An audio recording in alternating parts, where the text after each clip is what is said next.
So clearly you've seen the account of Mr. Gulak, the questions about the position of announcing those results, the result sheets he left in the state with the police, that those who lay claim to that, saying, look, to some extent, that raises a lot of questions.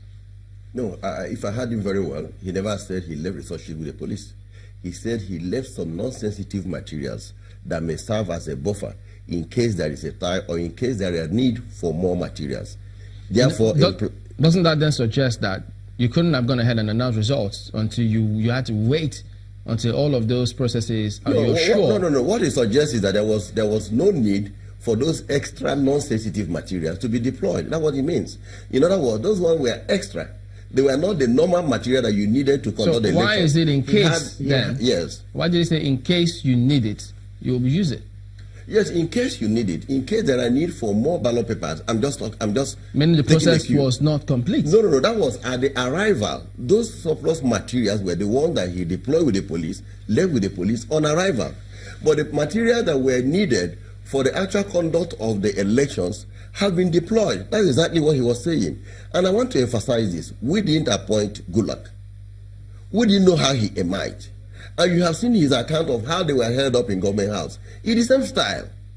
It happened in the World Congress, it happened in the Local Government Congress, it happened in the State Congress, and I also say it happened in the National Convention. There is so much lawlessness in the style of governance in Imo State. Yeah, but so much lawlessness. Do you think that so much impunity? Would it be acceptable for elections to hold in Owerri, and then unilaterally he takes that decision to announce the results in Abuja? I don't want to say unilaterally. If the processes have been concluded, that's more important to me. If the processes have been concluded, collation had been concluded like he has said, and suddenly the governor personally decided to march some members of the panel to his government house. And he didn't remember to tell you that at the time they arrived at government house, the governor had insisted that they should leave the hotel and go to his sprawling palace, where we call the Speedbird, to stay. And they declined that they cannot be operating from a personal property. But there's a committee. The process was compromised. He wanted to compromise the process. Who? The governor, of course. I mean, he didn't mince words.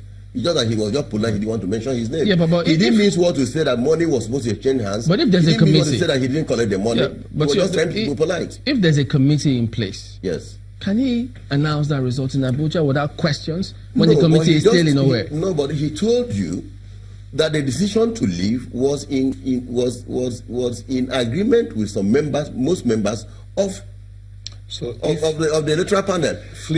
Don't forget, at the point in time, they were even the one looking for some of their members because the governor has come, tricked them, forced them to government house. If you were on the other side, would you be pleased the results are announced in Abuja? No. I won't be too excited about it, but I'll be more concerned with the process that led to the eventual emergence of the result. But let me keep asking you this.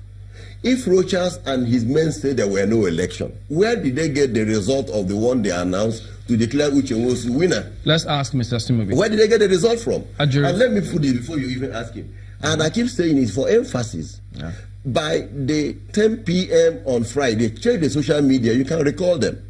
They have already announced that Uche was leading in 22 out of 27 local governments. By 3 p.m., 3 a.m., 4 a.m., they have cancelled. The same people. Then by 12 noon or thereabout, you have announced him a winner. Where did the result come from? Now, what I'm trying to say, if there is I thought he said 3. Yes, 3 what?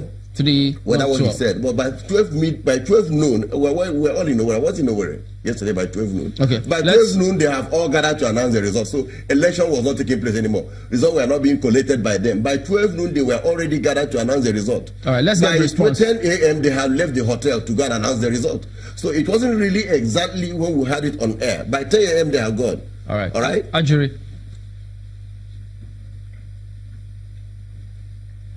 Thank you, Chamberlain, and welcome back to Abuja. Mr. Asimobi, please go ahead and respond. Well, let me say this. I hope Gulak is still on so he can hear me. In today's Telegraph magazine, newspaper, I want to read the 5th paragraph, where he said, in fact, the tension there was so high, and if not for my resilience, we were supposed to have been rounded up and taken to our unknown destination.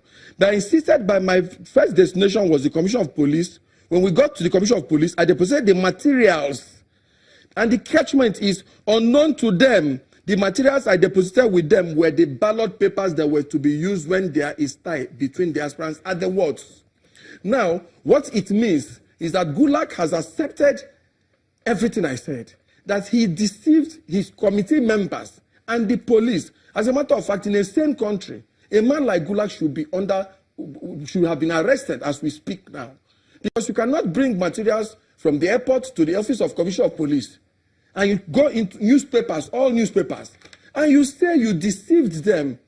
My account has been very clear. Here, Ekechi in his last comment, he said, I told the world, I lied, that there was no price. I said, no. What I said was, these people deployed 5 men in the morning, about 7 a.m., to go to the state secretariat and commence the process while they go with the governor to government house for their safety. So it's very clear.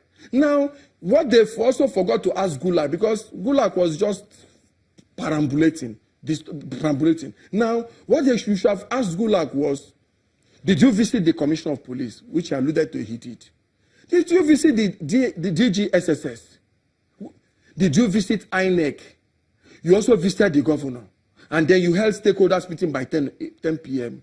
I'll send the video if it's not. It's online for you to see Gulag's comment by 10:30, where he categorically stated that the process will commence by 6:30 a.m. the next day. Mr. Asimobi, yes. I'm going to come in here because there's a clear divide between Mr. Ahmed Gulag, who chaired the committee, and the other 8 to 9 members who comprised the membership of the committee on this matter. You've cited the newspaper quotation saying essentially that unknown to them he dropped these materials. Yes. Now that's what he said. Yes. Now if he said so, you're essentially concluding that means he deceived them because he had this hidden agenda. No, he said it there that he deceived them. He said unknown to them. He didn't say he deceived them. He said, see what he said. I've read the quotation. Yes, he said. I've read the quotation. I displayed the material unknown to them. The materials I deposited with them. So it's deceit. If you don't want to, I'm coming, Mr. Asimobi. Now, the claim Mr. Ahmed Gulag is making is that when they were brought to the government house, an offer was made to them. In fact, he's saying it's a coercive attempt to essentially make them, by whether it's financial inducement or otherwise, make them write a result sheet in favor of the son-in-law of the governor. That's the claim that he is making. Now, in view of that, if Mr. Ahmed Gulag is correct, and it's a big if he's correct that the other 8 members were successfully bought over by the governor of Imo State and that he said no to that process, can you say that he is essentially the culprit here, or is it not possible that the other 8 members potentially were just doing the bidding of the governor? What do you have to say to that? Now, my account of what has happened to every discerning mind is a very straightforward account. I told you here, live on this program, that the members said after they left, they finished the stakeholders meeting, and they went to the chairman's room for a briefing, that they saw result sheets on his table. And the other members insisted that he should hand over those materials to the secretary of the committee, Barrister Henry Idohobo. And now, what happened? By the morning, they had results from Gulag. And they also said, okay, let them continue the process with the results sheets they collected from Mr. Gulag in the night. And they continued with that process till 3 o'clock in the afternoon. Now, you had the national chairman that the 2 results are fake. What it means is that Mr. Gulag, Alhaji Ahmed Gulag, wrote results with fake result sheets and also handed over fake result sheets to members of his committee unknown to them. I hope you understand. You can picture what's going on. So if the national chairman says the result sheets were fake, I believe him that they were fake. And that's why I told you here, my first statement was, I support the decision of the national chairman.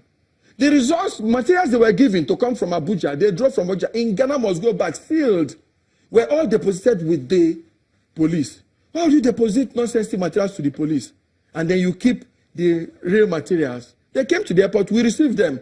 We knew how many Ghana must go backs that accompanied them, because I was at the airport, as they said to the governor, to also monitor the process. The state chairman and the state working committee members were there.